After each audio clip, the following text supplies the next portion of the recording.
난데없이 농사 이야기가 나옵니다. 자세히 내 말을 들으라 그러셨으니까 하나님이 들려주시는 농사 이야기 한번 들어보시기를 바랍니다. 씨를 뿌리려고 하면은 먼저 땅을 갈아야 합니다. 이스라엘은 우기와 건기가 있지요.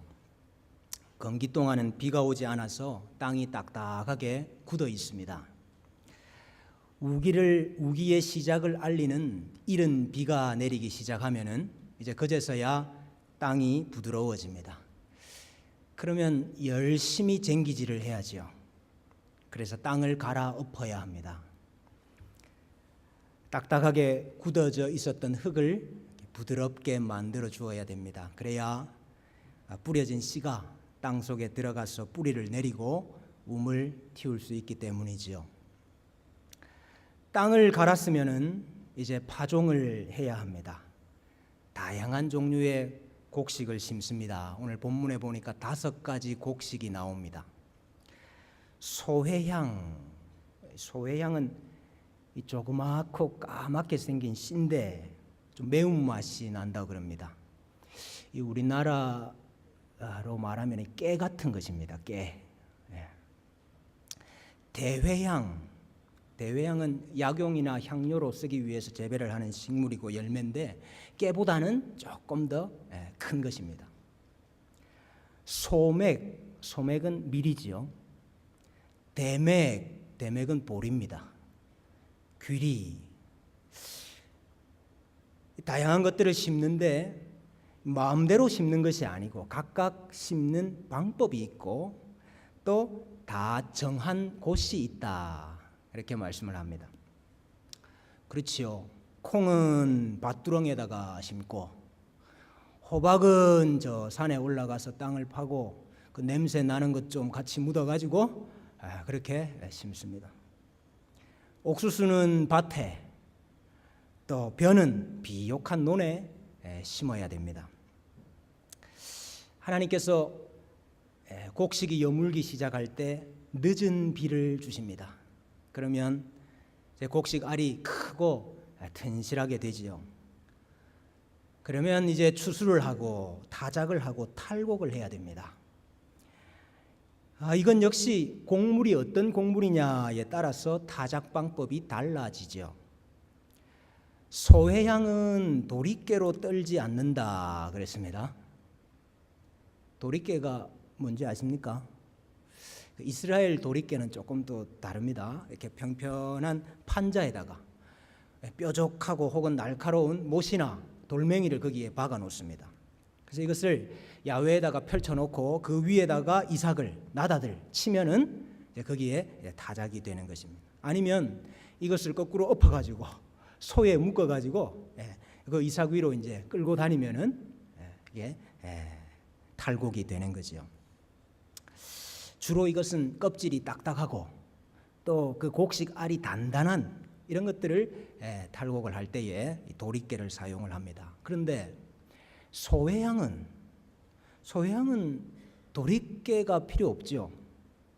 오히려 이 소회향은 강도가 약하기 때문에 도리깨로 타작을 하게 되면은 산산이 부서져 가지고 먹을 게 없습니다. 그러니까 도리깨는 어떻게 타작을 합니까? 작대기로 때려 가지고 타작을 하고, 그거보다 조금 더 큰 대회향은 어떻게 합니까? 대회향은 작대기보다 조금 더 큰 막대기로 이렇게 때려 가지고 타작을 합니다. 그러나 밀이나 보리를 타작하려고 할 때는 도리깨도 사용을 하고, 도리깨로 안 되면은 수레바퀴를 굴려 가지고 타작을 하기도 하고, 때로는 소를 끌고 와 가지고 소 발굽에 밟아 가지고 타작을 합니다. 그래서 알곡을 거두게 되는 것이죠. 참 설교하기 어려워요. 농사법도 알아야 설교가 돼요. 근데 지금 여러분, 하나님께서 이스라엘 백성들에게 농사법을 알려주시는 겁니까? 지금 하나님께서 단지 농부의 지혜를 칭찬하고 있는 겁니까? 아닙니다. 지금 하나님은 곡식 농사 이야기 하시는 게 아니고 사람 농사 이야기하고 계시는 거예요. 비유법이지요. 성경은 종종 자기 백성을 곡식이나 나무로 비유할 때가 많이 있습니다. 그러면 동물도 자기 백성 상징하지 않습니까? 양이나 소가 자기 백성을 상징하기 때문에 그거 가지고 제사 드릴 수 있는 거죠. 마찬가지로 곡식이 자기 백성을 상징하기 때문에 그 곡식으로도 제사를 드릴 수가 있습니다. 곡식으로 드리는 제사를 소제라 그러죠. 그래서 하나님께서 택한 백성을 온전한 자기 백성으로 만들어 가시는 그 여정을 성경은 종종 농사로 비유한다 하는 것입니다. 그리고 예수님께서 그런 말씀하신 적이 있습니다. 너희가 넉 달이 지나야 추수할 때가 이르겠다 하지 아니하느냐. 그러나 나는 너희에게 이르노니 너희 눈을 들어 밭을 보라. 희어져 추수하게 되었도다 그랬어요. 지금 예수님께서 미를 보고 이 말씀하시는 건가요? 아니죠. 그 운물가의 사마리아 여인을 시작으로 하나님께로 돌아올 수많은 이방인들을 가리켜서 지금 곡식이라 이렇게 말씀하고 있는 것이고, 그들을 하나님의 백성으로 불러 모으는 이 일을 추수라고 지금 비유하고 있는 거죠. 바울과 같은 사역자들이 열심히 복음 전파하는 것을 가리켜서 뭐라고 비유를 했습니까? 밭 가는 자는 소망을 가지고 갈며 곡식 떠는 자는 함께 얻을 소망을 가지고 떠는 것이라. 지금 열심히 교회 사역하는 것을 가리켜서 밭을 가는 것이고 곡식을 떠는 것이다. 타작하고 있는 행위다. 이렇게 묘사를 했습니다. 아모스에 보면은 하나님께서 바벨론의 포로로 사로잡혀가 있는 자기 백성을 다시 돌아오게 하시리라는 예언을 하시면서 이렇게 말씀하세요. 내가 그들의 땅에 심으리니 그들이 내가 준 땅에서 다시 뽑히지 아니하리라. 하나님께서 곡물을 심고 뽑는 것으로 이렇게 구원을 이야기를 하시더라 하는 것입니다. 그렇기 때문에 오늘 저 하나님께서 이스라엘 백성들에게 왜 이런 농사 이야기를 들려주시는가? 내가 너희를 하나님의 사람으로 어떻게 만들어 가는지 들어봐, 이 말씀이죠. 내가 택한 나의 백성들을 내가 어떤 방식으로 다루는지 한번 들어봐, 이 말이에요. 내 백성이 곡식이라고 한다면은 내가 어떤 방식으로 알곡을 거두어 드리는지 한번 들어볼래? 하고 계시는 겁니다. 하나님의 사람 만들기, 또 선민 만들기, 하나님의 사람 농사 이야기를 지금 하고 계시는 겁니다. 농부가 먼저 밭을 간다고 했습니다. 예레미야 4장 3절에 보니까 여호와께서 유다와 예루살렘 사람들에게 이와 같이 이르노라.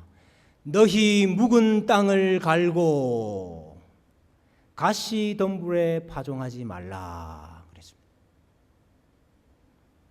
밭을 간다는 것은 마음을 부드럽게 만드는 것입니다. 죄로 인해서 강팍한 마음에는 하나님의 말씀이 뿌려져도 뿌리를 내리지를 못합니다. 도리어 새들이 와서 먹어버리고 가시덤불이 싹을 억눌러서 죽여버립니다. 그래서 하나님은 먼저 우리 마음에 쟁기질을 하십니다. 고난이라는 쟁기, 환난이라는 곡괭이를 가지고 열심히 우리 마음을 갈아엎습니다. 딱딱한 마음도 갈아엎고 교만이라는 돌멩이도 빼내고 죄악이라는 가시덤불도 다 치워서 우리의 마음을 먼저 기경을 하십니다. 씨를 뿌릴 때도요, 곡식에 따라 다 다르게 뿌립니다. 키우는 것도 그 곡식에 따라서 적당한 방법으로 다 다르게 키웁니다. 농부들이 언제 어디서 무엇을 어떻게 해야 할지를 잘 알지요. 오늘 본문에 보면 하나님께서 그것을 농부들에게 가르쳐 주셨다고 되어 있습니다. 하나님께서 직접 농사법을 가르쳐 주셨다는 말이 아니고 농부들이 하나님께서 운행하시는 이 자연 만물, 자연 법칙을 잘 터득해서 그거 가지고 이와 같이 이렇게 지혜롭게 농사 짓고 있다 하는 말입니다. 그렇다면은 하나님은 농부보다 얼마나 더 지혜롭겠습니까?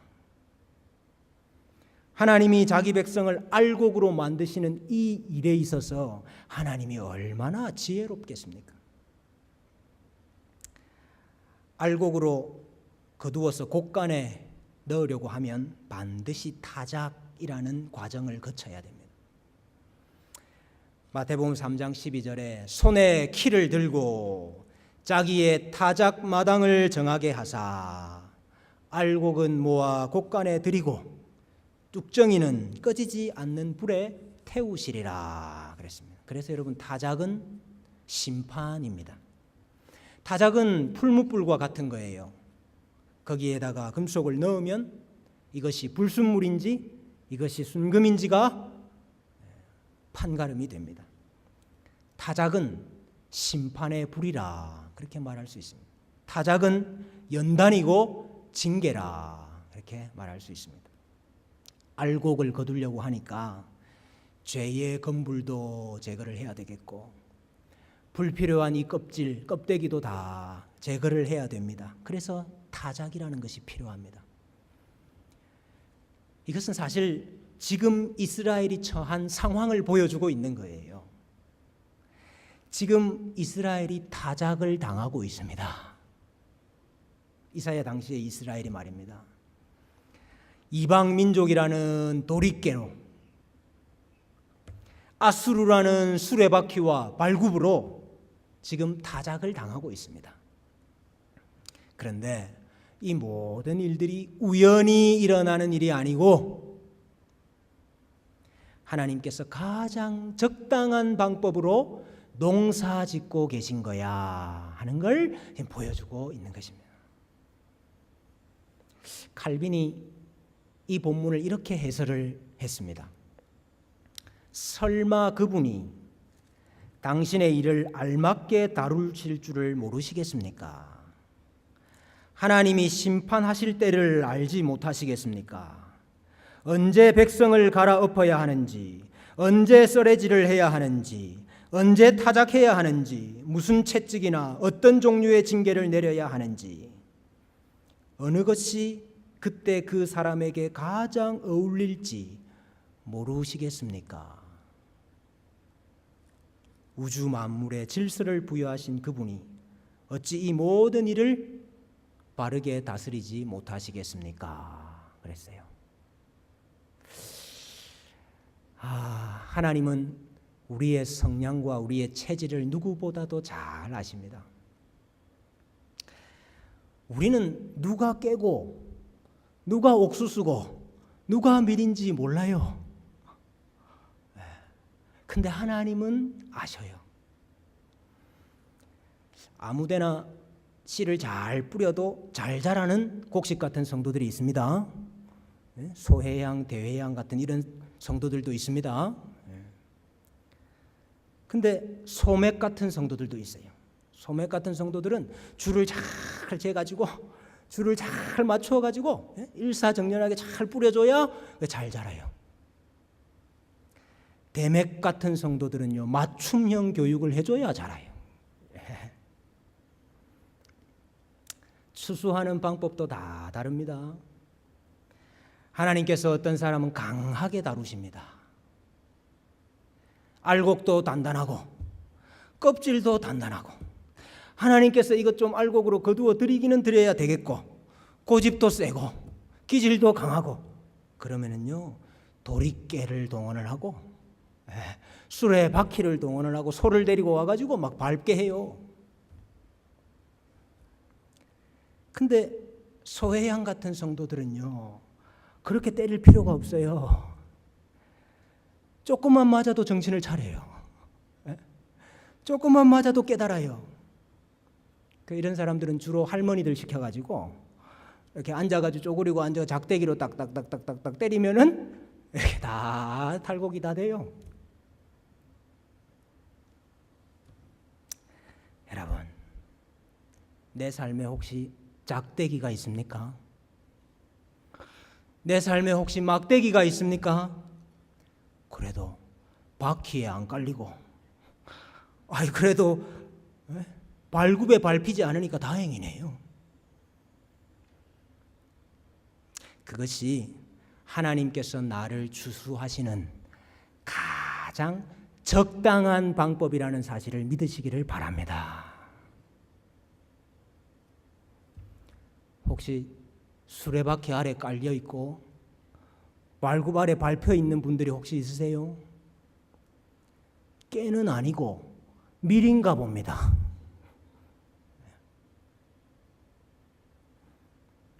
그것이 밀과 보리에게 가장 적당한 방법이다 하는 것을 믿으시기를 바랍니다.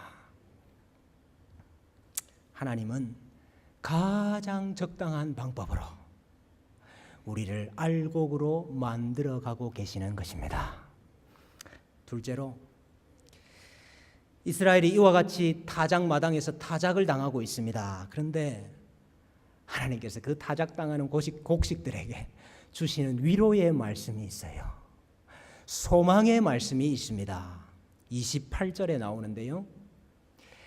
곡식은 부수는가? 곡식은 부수는가? 아니라 그것에 수레바퀴를 굴리고 그것을 말굽으로 밟게 할지라도 부수지는 아니하나니. 부수지는 않는다는 말은 가루로 내지 않는다 그 말이에요. 가루로 만들지 않는다 그 말입니다. 여러분, 열심히 타작을 하고 있지만은 지금 온갖 타작 기계들을 동원을 해가지고 흔들고 때리고 치고 누르고 있습니다만은 곡식이, 알곡이, 나달이 부서지도록은 하지 않는다 그 말입니다. 왜요? 농사 짓는 이유가, 추수하는 이유가 알곡을 거두는 것인데요. 알곡이 가루가 되어서야 어떻게 지혜로운 농부가 되겠습니까? 하나님께서 아수르라는 막대기로 치고 계시고 진노의 수레바퀴를 굴리고 계십니다마는 그 목적은 다 부숴버리고 다 파쇄해버리는 것이 아니고 알곡을 거두어드리는 것입니다. 하나님의 심판은 파괴가 아니고 수확입니다. 수확. 추수하는 행위가 겉으로 보기에는 파괴하는 행위 같지요. 그러나 사실은 그것이 알곡을 거두어 드리는 추수 행위라, 수확하는 행위라 하는 것입니다. 곡식은 부수는가? 아니라 부수지는 아니하나니. 이 말씀이 바퀴 아래 있고 발굽 아래 있는 분들에게 주시는 하나님의 위로의 말씀인 줄로 믿습니다. 치시고 때리시고 흔들고 누를 수는 있지만은 우리가 가루가 되지는 않습니다. 그러면서 또 하시는 말씀, 늘 떨기만 하지 아니하고 그랬어요. 늘 떨기만 하지 아니하고. 타작만 반복하는 농부가 어디 있습니까? 타작만 반복하는 농부가 어디 있습니까? 늘 때리기만 하시고 늘 징계만 하시고 늘 심판만 하지 않으신다 그 말이죠.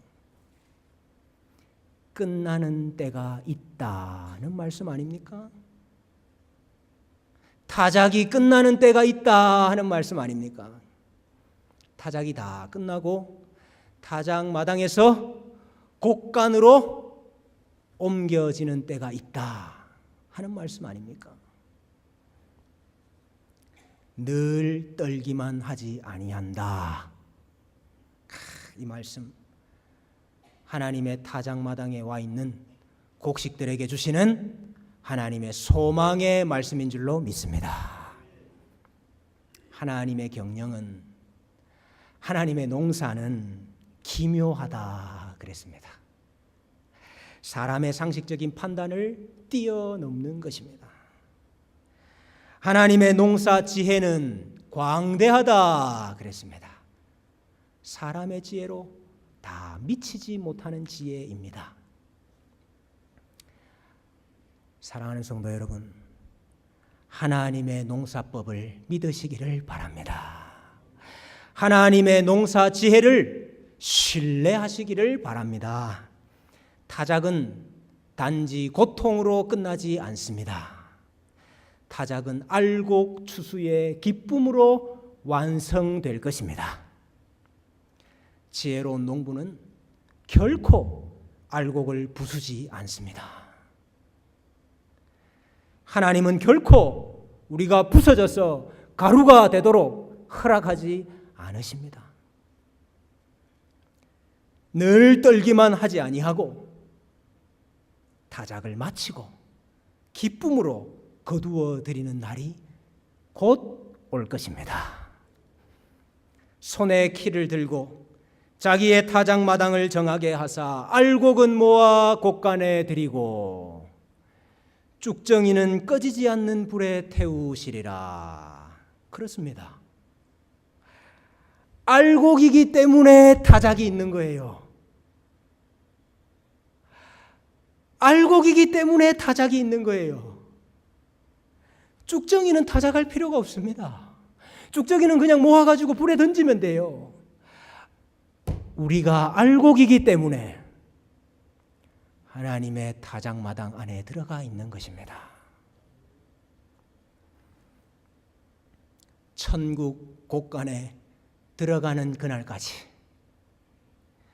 하나님의 농사 지혜를 믿으시고 잘 인내하시는 알곡들 되시기를 주님의 이름으로 축복합니다.